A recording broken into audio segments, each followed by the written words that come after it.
Burmese cats have a reputation for being very intelligent. So I made Phoebe 3 puzzles to find out how much of that reputation she actually deserves. And I have one of our subscribers, Harmonic, to thank for this idea. No. Phoebe. For the first test, I decided to start relatively simple. Phoebe was also involved in the manufacturing process.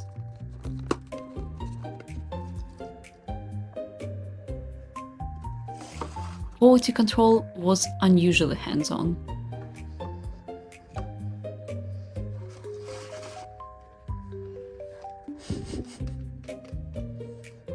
The idea was simple. She had to move the cups enough to get the treats.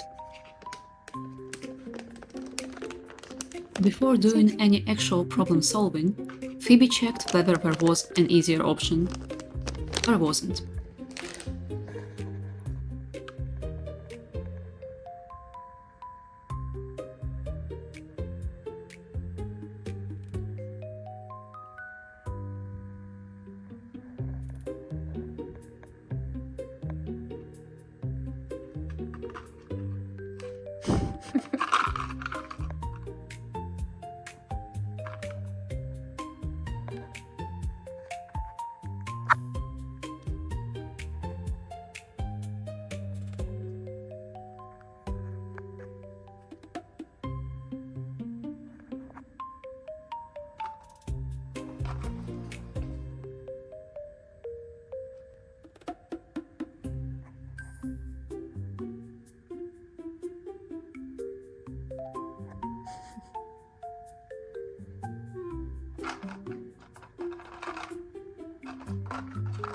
Her first strategy was fairly straightforward.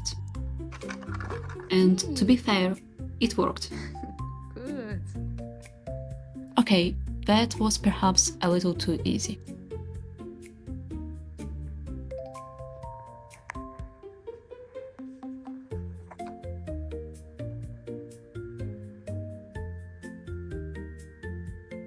But on her second attempt, she changed tactics. This time, instead of hitting the cup, she pulled the whole thing back. And apparently invented a treat catapult. Hey. After that success, I decided to make the second puzzle a little harder. In her turn, Phoebe took a much more active role in the construction process, mostly in a supervisory capacity. The idea was that the treats would sit inside the bottle, and she would need to move it around until they fell out. Considering how closely she supervised the project, I had high expectations.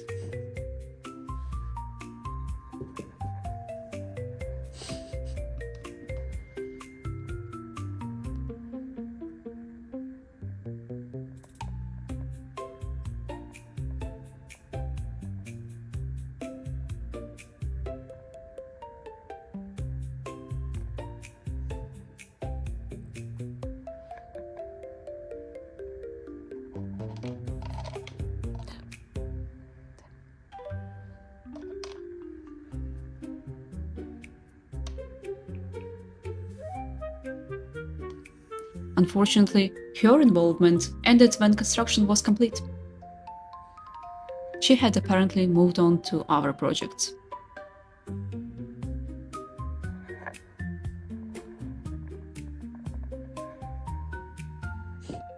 I wasn't sure whether that counted as failing the puzzle or simply refusing the assignment.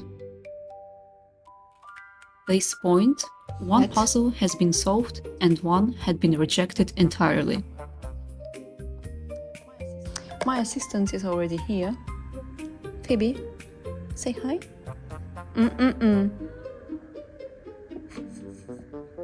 The engineering department was once again under the close supervision. So, naturally, I decided to make the third one significantly more complicated. The treat would be completely visible, but she couldn't reach it directly. The only way to get it was to work out that pulling this platform would bring her the treat out of it.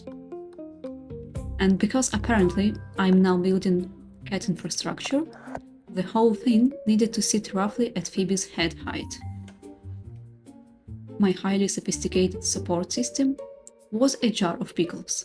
For her first attempt, I made it deliberately easy. I wanted her to understand that moving the cardboard would also move the food. So now I knew that she could do it. But getting it once could have been luck. So this time I moved the treats farther inside and gave her exactly the same problem.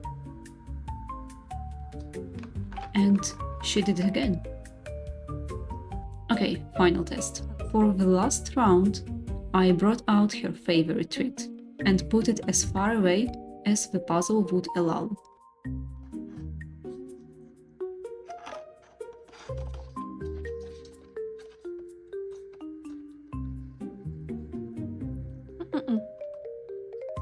No, forget about it. She's like, I know you're lying.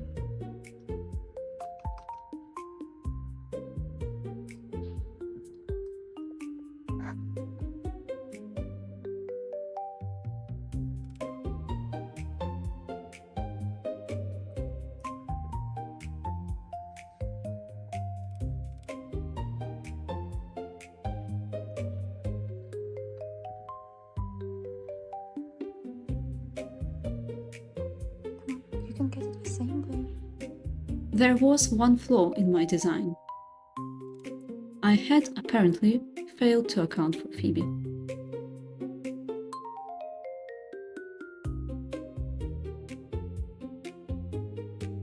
This was not included in my engineering calculations. So after some emergency structural repairs, we tried again. Yes, good. Good girl. I actually expected her to grab the cardboard with her teeth, but Phoebe had her own method. So, the final results were: Test 1, passed. Test 2, declined to participate. Test 3, passed.